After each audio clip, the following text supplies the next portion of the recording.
Giselle Hartman stepped out of her graphite Porsche and saw the car parked 2 spaces away. The paint had gone from red to the color of dried blood over the decades. The rear glass carried a crack along the lower corner. The chrome was dull. The man who climbed out of it wore work pants and a plain shirt, his hair uncombed, his hands the hands of someone who used them. Giselle let the silence stretch just long enough for it to become intentional. Then she said, loudly enough for the entire parking structure to hear, "I thought the city had ordinances about abandoned vehicles." The people around her laughed. The man said nothing. He simply opened the rear door and lifted out a 7-year-old girl holding a model engine against her chest. Nobody standing in that parking structure knew what was hidden under that rust. Nobody except him. Stay with this story. What was under that hood will change the way you see every person you have ever underestimated. The car was parked just outside the garage on the short gravel strip beside the house. Wyatt had owned it for 11 years, inherited it the winter after his father passed, and in all that time he had never once considered painting it. The exterior was a study in neglect, if a stranger were being unkind about it, which strangers often were. The original red had oxidized over the decades into a deep, uneven rust brown. One rear panel had a shallow dent near the wheel well. The chrome strip along the passenger door had gone dull. The logo on the hood, once sharp and immediately recognizable to anyone who knew anything about Italian engineering, had faded to the point where most people simply couldn't place it. Most people looked at the car and saw a problem to be solved. Wyatt looked at it and saw his father. Luna opened the passenger door herself and climbed in, settling the engine model carefully on her lap. She looked out the windshield as Wyatt started the engine.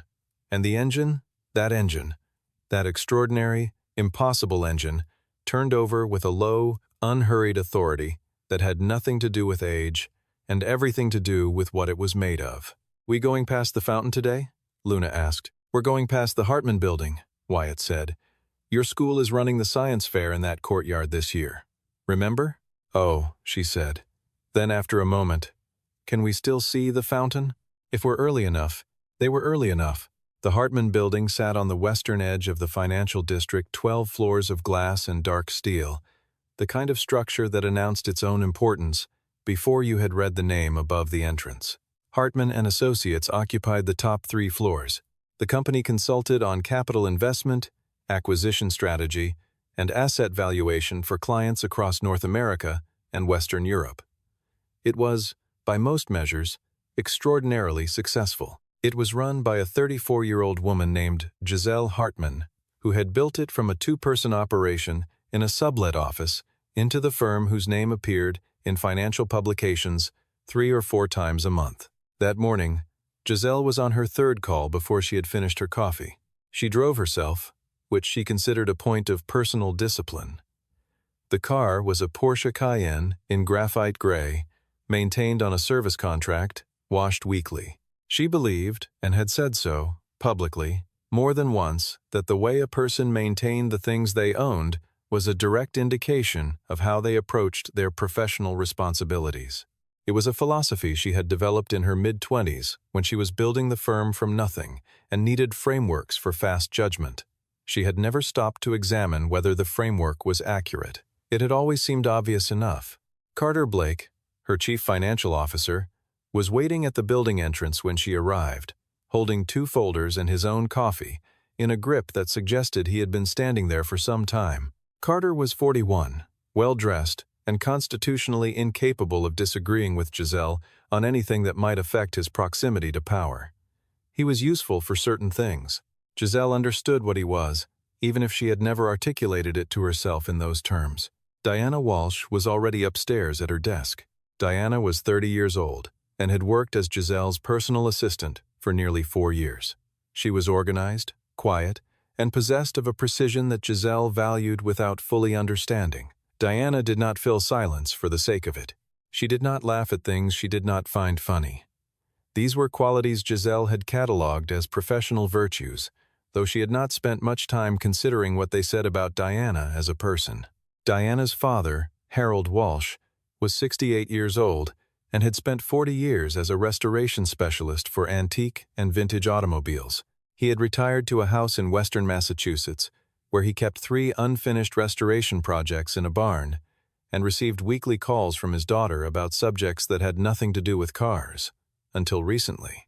The morning Giselle pulled into the building's private parking structure, she saw the car before she saw the man. It was parked in the visitor section, 2 spaces from her reserved spot, and it stopped her cold in a way that expensive, beautiful things occasionally stopped other people. Not because it was beautiful, because it was not. It sat low on its wheels, the paint a mottled reddish-brown that had clearly once been something else, the rear glass carrying a hairline fracture along the lower left corner. The car's age was impossible to determine at first glance, which was itself unusual. Most old cars announce their decade. This one refused to be placed. Giselle stepped out of her Cayenne. She looked at the car. Then she looked at the man who had just stepped out of it. He was perhaps 37 or 38, with the kind of forearms that came from actual labor and not a gym, wearing dark work pants and a plain gray shirt. His hair was not recently cut. He looked like someone who had driven to the building to drop something off, or to inquire about a delivery, or to collect a form. He did not look, to Giselle, like someone who had any professional business in her building. He was reaching into the back seat to lift out a small girl who was clutching a model engine to her chest. Carter appeared at Giselle's side, having walked across from the entrance. He looked at the car. He smiled slightly, the way people smile when they expect someone else to say the thing they are thinking. Giselle said it. Is that actually parked here? Her voice carried without effort. The parking structure was not full at that hour, and sound traveled cleanly between the concrete pillars. Several people who had just arrived turned around. I was under the impression this was a private facility. The man stood straight with the girl in one arm. He looked at Giselle without particular expression. Not defiant, not embarrassed, just present, the way a mountain is present without any apparent concern for what you thought about it. We have a visitor pass, he said. His voice was unhurried. Science fair. The school is using the east courtyard. Giselle walked a slow arc around the car, the way she sometimes walked around a conference table when she was deciding something. Her heels clicked on the painted concrete. She looked at the hood, at the peeling chrome, at the dented panel. She looked at the logo that no longer resolved into anything recognizable. What is this, even? She said it the way someone says it when they do not actually want an answer. This is a museum piece. A sad museum piece. Carter laughed. 2 junior associates who had been heading toward the elevator stopped walking. The man said nothing. He set the girl gently on the ground, crouched to her height, and spoke quietly to her. The girl nodded. Her face was turned slightly away from Giselle, but even so, the angle of her small shoulders communicated something that made at least one person in that parking structure feel the first flicker of discomfort. That person was Diana, who had come down to hand Giselle a folder she had left in the car the previous evening, and had arrived at the edge of the parking structure in time to hear everything. She stood still, holding the folder against her chest, watching. I think we should head in, she said to Giselle, her tone neither sharp nor soft. Giselle looked at her, then back at the car, then at the man, who had stood up and was taking the girl's hand. Enjoy the science fair, Giselle said. The lightness in her voice did not make it kinder. Wyatt nodded once. Thank you. He said it without irony and without warmth, as if he were acknowledging a neutral fact about the weather, and walked his daughter toward the courtyard entrance. Luna did not look back, but as she walked, she asked her father a question quietly enough that only he could hear it, and it was this. Dad, did she not like our car? And Wyatt held her hand a little tighter and said nothing at all, because some questions only need to be asked and do not need an answer. Diana stood alone in the parking structure for a moment after Giselle had gone inside. She looked at the car. She had noticed, when Giselle was walking around it, that the hood was not fully latched, a common thing with older vehicles, the secondary latch worn smooth. The gap was narrow, an inch at most, but in the morning light it was enough. She had seen a partial view of the engine bay. What she had seen did not match anything she should have expected to see in a car that looked like this from the outside. She took out her phone and photographed the gap, the angle of the engine visible beneath, the configuration of the components she could make out. Then she put the phone in her pocket and went inside, carrying the folder and saying nothing to anyone. That evening, After Giselle had gone home and Carter had gone home and the office had mostly emptied, Diana sat at her kitchen table and enlarged the photograph on her laptop.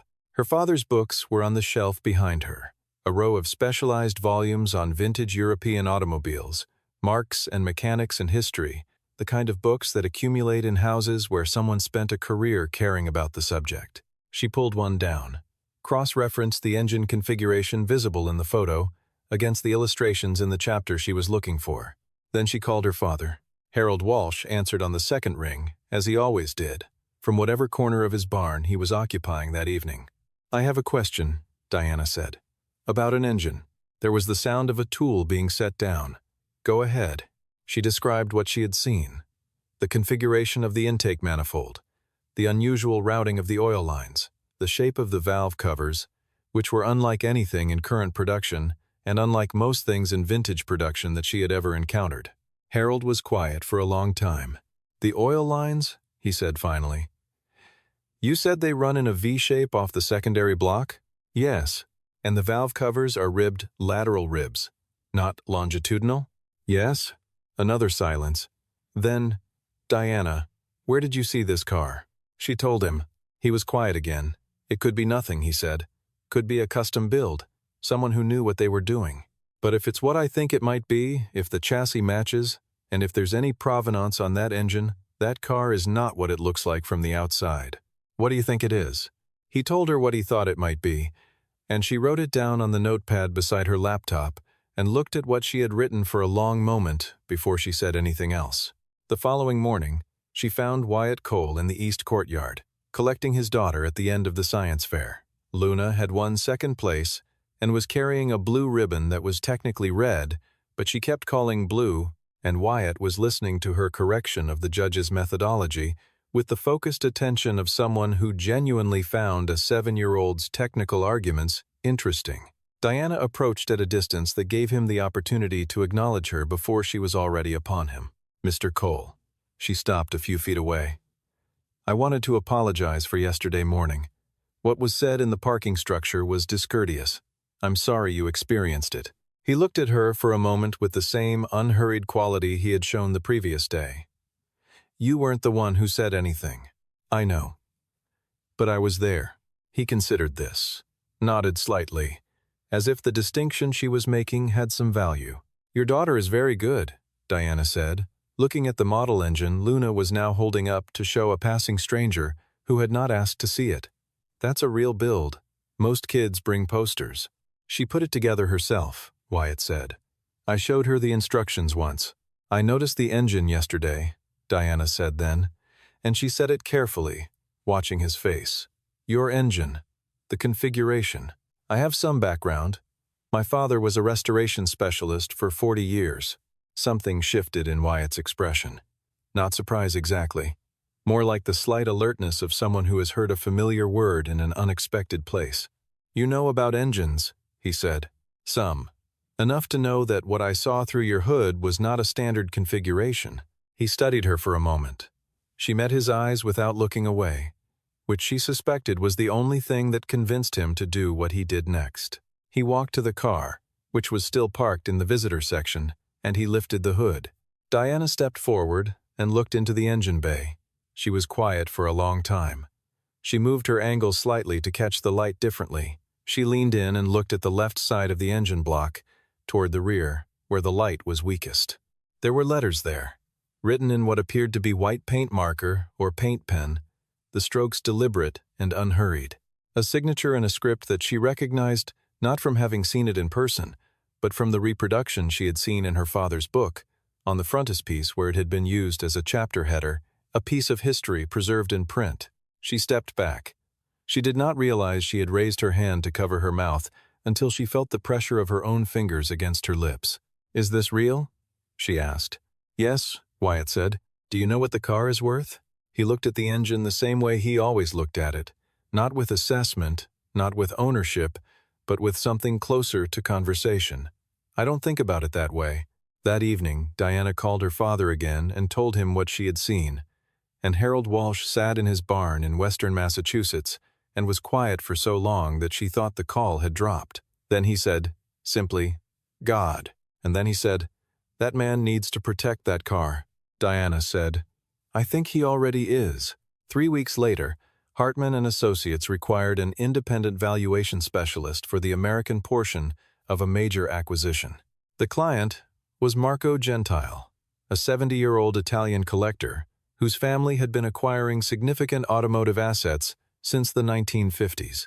He was relocating a portion of his collection to the United States and needed an expert without a financial stake in the transaction, someone whose reputation in the field was clean and whose judgment would be trusted by both parties. The name that emerged from every independent source Carter consulted was the same name, Wyatt Cole. Carter brought the file to Giselle's office on a Thursday afternoon and set it on the desk without preamble. She looked at the photograph on the cover page, a standard professional headshot, the kind used for consulting registries. She recognized the face. The man from the parking lot, she said. He's considered one of the top 5 independent appraisers on the East Coast for pre-1970 European vehicles, Carter said. Collectors in Paris and Milan request him specifically. He doesn't have a firm, works independently by referral only. Giselle looked at the file. The transaction was significant enough that getting the valuation wrong would cost the firm its relationship with Gentile's family, which had been a client prospect for 2 years. Getting it right would mean a referral network in European collector circles that money could not simply buy. Set up the meeting, she said. Diana made the call. Wyatt answered and listened and did not say anything for a moment when Diana told him the firm's name. She waited. All right, he said. Send me the asset list and I'll be there Thursday. He arrived on Thursday at 2 in the afternoon in the same car, parked in the same visitor section, and wore a jacket over a plain white shirt. He was not dressed for performance. He was dressed the way someone dresses when they have somewhere to be and see no reason to manufacture significance through clothing. The conference room on the 9th floor had 8 people in it when he entered. Giselle at the head of the table, Carter on her right, 3 associates along one side, Diana in the corner with a notepad, and 2 representatives of Marco Gentile's management team at the far end. Wyatt sat, opened his folder, and began. He spoke for 45 minutes. He went through the Gentile collection's documentation with a specificity that required no performance. The chassis numbers, the build dates, the provenance gaps he had identified, and the methods he had used to fill them, the single vehicle in the collection whose documentation he considered unreliable, and his reasons for that conclusion. He was not lecturing. He was simply describing what he knew in the way that people describe things when they have spent 20 years knowing them. Carter took 3 pages of notes. Giselle said nothing for 45 minutes, which was unusual. She was a person who spoke in meetings, who interrupted when she saw a better direction, who maintained her authority in a room by being its most present voice. She sat and listened and did not interrupt once. When Wyatt finished, the Gentile representatives exchanged a look that conveyed they were satisfied. Carter began discussing fee structures. Giselle stayed after the room cleared. Diana began to gather her things slowly, sensing that she should remain nearby but not visibly. Giselle looked at Wyatt across the now empty conference table. He was capping his pen, not watching her, and there was nothing in his posture that suggested he was waiting for anything from her. The other morning, she said. He looked up. I wasn't. She stopped. She was a woman who did not fumble sentences. She started again. What I said in the parking structure was unkind. I said it publicly, which made it worse. She paused. I'm saying this directly, not through a representative. I was wrong. Wyatt looked at her for a moment, with that same quality she had noticed in the parking lot. Not hard, not soft, just even. I appreciate that, he said. That's all? Carter had said, earlier, when she had told him she was planning to apologize directly. He had meant it as a caution, as though direct acknowledgement of fault carried some professional cost. She had ignored him. I have a daughter, Wyatt said then. He closed his folder. She asked me that evening if people didn't like our car. She's 7. She doesn't need to absorb someone else's bad morning. The sentence landed quietly. Giselle said nothing. There was nothing to say. But yes, he said. That's all. And he stood up and picked up his folder and headed for the door. Diana watched him go, and then watched Giselle, who was looking at the surface of the conference table with an expression that Diana had never seen on her face before and could not immediately name. The Gentile event was held 2 weeks later at a hotel in the Back Bay. The building's ballroom had been arranged for the occasion, vehicles from the collection displayed on the floor, documentation in glass cases along the walls, buyers and journalists and specialists moving through the space. It was the kind of event that drew people who owned things most people never got to see, and the kind of coverage that reached a small but very specific audience who cared deeply about what was being shown. Wyatt arrived at 7:45 in the morning to complete his preliminary review before the event opened. He drove the same car. The hotel's parking attendant, a young man of about 20, watched the car approach his station with an expression of mild concern, as though he was trying to calculate whether he was allowed to refuse it. Wyatt handed him the parking slip for the reserved expert spaces, and the attendant looked at it and waved him through without a word. Inside, the setup was nearly complete. Carter was overseeing the positioning of the last display stands, with the focused urgency of someone who had been there since 6. Diana was coordinating with the hotel's event staff near the entrance. 3 photographers from automotive publications were testing their equipment along the east wall. Marco Gentile arrived at 8:30 in a car that was, in its own right, remarkable. A 1963 vehicle that had been maintained with the kind of obsessive precision that only comes from genuine love of the object. He was a small man, white-haired, with the unhurried movement of someone who had long since stopped trying to impress anyone and found the freedom in that considerable. He wore a dark suit and carried no phone that anyone could see.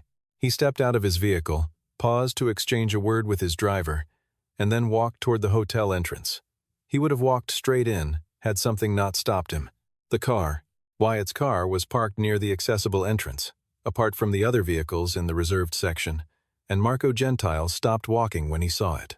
He stopped completely, the way people stop when something triggers a recognition so strong that the body simply halts to process it. He walked toward the car.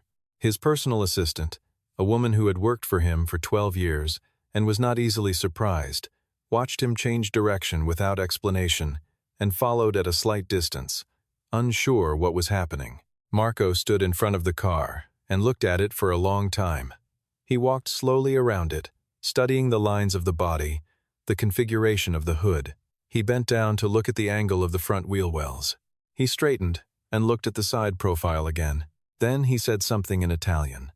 His assistant translated quietly, though there was no one nearby to hear it yet. He said he recognized the hood design. He said he had seen the engineering drawings for this configuration years ago, among documents his father had kept in their house in Maranello. Diana, who had stepped outside briefly and was watching from the entrance, went back in and found Wyatt and told him quietly that Marco Gentile was standing next to his car in the parking area and appeared very interested in it. Wyatt set down his coffee and went outside. By then, Carter had come out as well, and 2 of the photographers, drawn by the unusual sight of Marco Gentile standing in a parking lot examining what appeared to be an unpresentable vehicle, with the focused attention he usually reserved for verified masterpieces. Giselle came out last. She had been in a call and had ended it early when Diana appeared in the doorway and said, with the particular economy she used when something significant was happening, "You should come outside." Marco turned when he heard footsteps. He saw Wyatt approaching, and he recognized him from their work together over the previous days. "This is yours," Marco said. It was not a question. "It was my father's," Wyatt said. Marco looked back at the car. He placed one hand very gently on the front fender, not possessively, but the way someone might touch a shoulder in greeting. "Your father," he said. "Where did he work?" "He was a mechanic. He went to Maranello in 1972 on a technical exchange. 1 season." Marco's expression shifted in a way that was difficult to read from a distance, something between recognition and grief, the look of a person recalibrating a belief they had held for a long time. "There was a program," Marco said slowly, as though remembering a dream. "My father spoke of it. American engineers, some German, a small group. There was a prototype series that never went into production. This is one of them," Wyatt said. Marco looked at him for a moment. Then he said, "May I see the engine?" Wyatt looked at the people who had gathered. Carter with his folders and his performance of professional relevance. The photographers with their cameras half raised, waiting. Giselle, standing still, a step behind the others, watching. He unlocked the car and lifted the hood. Marco stepped forward. He moved with a slowness that suggested deliberateness rather than age, and he leaned into the engine bay with the kind of attention that other people brought to great paintings, or to first editions, or to faces they had been trying to remember. He used a small pen light he kept in his jacket pocket, and he moved it with precision, and the room, if a parking area can be a room, was entirely silent. The light reached the left side of the engine block. Marco Gentile stood up straight. He placed his hands flat on the edge of the engine bay for a moment, and the stillness of his hands was the most eloquent thing anyone present had witnessed in some time. He said one sentence in Italian. His voice was steady but not entirely. His assistant translated in a near whisper, though by then, several people were close enough to hear both. He says this is the signature. He says he knows the hand. He has seen this script on a document, an original document, in the company archive in Maranello, dating to 1971. One of the photographers raised his camera. Another had already been recording on video for the past 45 seconds. Carter said something to Giselle in an undertone. She did not appear to hear him. She was looking at the engine block from where she stood, and from her angle, she could not quite see the signature. But she could see Marco Gentile's face, and she could see Wyatt's, and the difference between those two faces was this. Marco's held the stunned joy of a person who has just been given back something they believed was lost forever, and Wyatt's held nothing new at all. He had always known. He had always carried it. There was nothing on his face that had not been there for 11 years. Giselle thought of the parking structure, of her own voice, loud and deliberately carried, of the girl with the model engine who had asked her father a quiet question as they walked away. She thought of the word she had used. Sad. The feeling that moved through her was not comfortable, and she did not try to make it comfortable. She let it stand where it was, because that seemed like the least she could do. Within 2 days, the images were circulating in specialized collector publications and in the general press. The signature had been verified by a handwriting analyst retained by 2 separate publications and by a former archivist who had spent 20 years working with primary Ferrari documentation. The consensus was unambiguous. Wyatt's phone did not stop for a week. The highest offer came from a collector in Switzerland, a figure with 7 digits that Wyatt would not share but that Diana, through the particular information networks of her industry, eventually learned was well above $4 million. There were other offers, most of them routed through intermediaries, some of them apparently from parties who did not want to be identified, which Wyatt found neither flattering nor relevant. He declined them all without drama and without extensive explanation, and eventually the calls slowed and then stopped. Carter attempted to position Hartman and Associates as a facilitating party for any potential sale, which Wyatt declined with a politeness so clean it was almost impossible to argue with. Carter argued with it anyway. Wyatt declined again with the same clean politeness, and that was the end of that. Luna saw the news on a classmate's tablet, forwarded from whatever coverage had reached the 12 and under set. She arrived home from school with the screen in her hand and her backpack still on and stood in the kitchen doorway. Dad, our car is famous. Wyatt was making dinner. He turned around, took the tablet, read the headline, handed it back. It's not new to us, he said. Are you going to sell it? He looked at her for a long moment. Do you want me to? She considered this with genuine seriousness, the 7-year-old deliberateness that does not know it is touching to watch. She set her backpack down. She climbed onto the kitchen stool. No, she said finally, because it's Grandpa's. Wyatt turned back to the stove. That's right. A week after the event, Giselle Hartman drove to the address listed in Wyatt's professional registry.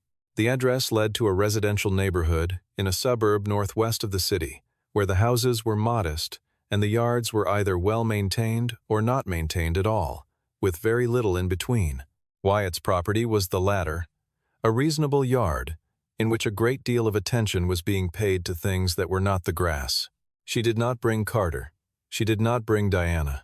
She carried a small box from a bakery she had passed on the way, and she told herself in the car that the box was not a prop, not a gesture of performance, and she needed to be honest with herself about that distinction, or the entire thing was useless. It was, she believed, not a prop. She had stopped at the bakery because she had not known how to arrive empty-handed at the door of someone she had treated badly in front of other people, and the box had seemed like an honest acknowledgement of that difficulty rather than a calculated move. She knocked. Wyatt opened the door and looked at her without surprise. She wondered if Diana had said something, and suspected Diana had not, and concluded that he was simply a person who did not show surprise even when he felt it. "I wanted to come myself," she said, "not through anyone else." He stepped back from the door. She took this as an invitation and stepped inside. The house was small and clean, with the clean of someone who did not have excess space and had organized what they had with practical care. There were books on a low shelf, and a child's drawing on the refrigerator, and a photograph on the windowsill that she did not look at long enough to interpret. There was a smell of oil that she had by now come to associate with this man and no longer found out of place. She set the box on the table. "I want to say it clearly," she said. "What I did in the parking structure was a public unkindness for no reason that mattered. The car's value, or the lack of it, had nothing to do with anything. And your daughter was there." She stopped. "I've been thinking about that part most." Wyatt looked at the box on the table, then at her. "She's all right," he said. "I know. But she asked you a question when she was walking away. I saw it." He did not confirm it or deny it. He simply looked at her, with that evenness that she was beginning to understand was not the absence of feeling, but the presence of an unusually stable center of gravity. "Luna will be fine," he said. "She already is." "I know. People judge what they don't understand," he said then. "I've done it too. To other things, other people. It's worth remembering, is all." He said it without the tone of a lesson. He said it as a fact about human beings in general, himself included.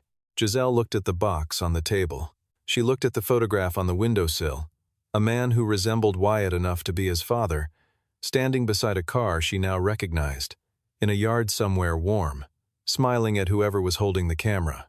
"Who took that photograph?" she asked. She didn't fully know why she asked it. "My mother," Wyatt said. 1973. He'd just gotten back from Italy. She looked at the photograph for another moment. The man in it was laughing at something, a real laugh, the kind that takes over your face before you've decided to let it. His hand was resting on the car's hood. Giselle turned back to Wyatt. "Your father loved that car," she said. "He loved what building it taught him," Wyatt said. "The car was evidence of that. He used to say he didn't build anything, he learned things, and the things he learned left behind a shape.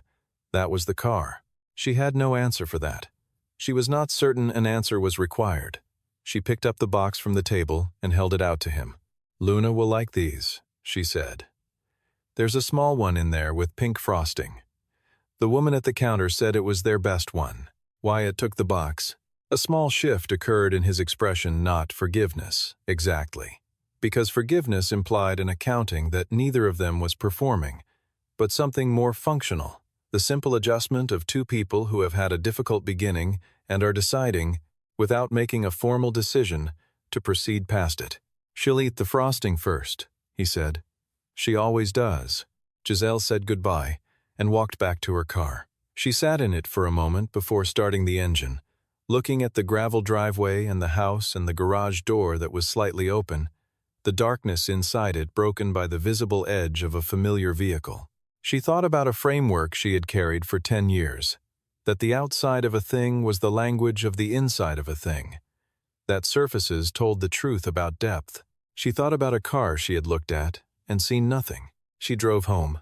In the garage that evening, Wyatt heard the quiet of the neighborhood outside, and the smaller quiet of Luna, already asleep, and the deepest quiet, which was the one inside himself that had been there since the morning his father died and had not left, but had over the years become something he could live near without flinching. He opened the hood. He did not do it to check anything. He did it because this was what he did in the evenings. This was where he went when the day was done, and the dishes were in the rack, and the house was its nighttime self. He stood at the engine and looked at it the way people look at photographs of people they love who are no longer reachable. Luna had seen the signature for the first time 3 days after the hotel event. He had opened the hood for her, crouched beside her, aimed the small flashlight at the corner of the block. She had leaned in with both hands on the edge of the bay, leaving prints he did not wipe away for a week, and looked at the cursive letters, with the focused attention she gave to anything she had decided mattered. "The letters look like a river," she had said. He had not known what she meant, and then he had looked again, and he had known exactly what she meant. She had touched the signature with one finger, very lightly, and then looked up at him with the clear eyes of a child who has been told a true thing and believed it. "Grandpa knew him?" she asked. "They worked together one season. Your grandfather was very good at what he did. That's why." Luna had thought about this. "So it's not just a signature," she said. "It's saying your grandfather was good." Wyatt had looked at his daughter for a moment. "Yes," he said. "That's exactly what it is." He closed the hood now, in the quiet of the evening, with the same deliberate care he always used, two-handed, unhurried, until the latch settled into place with a sound that was small and solid and final.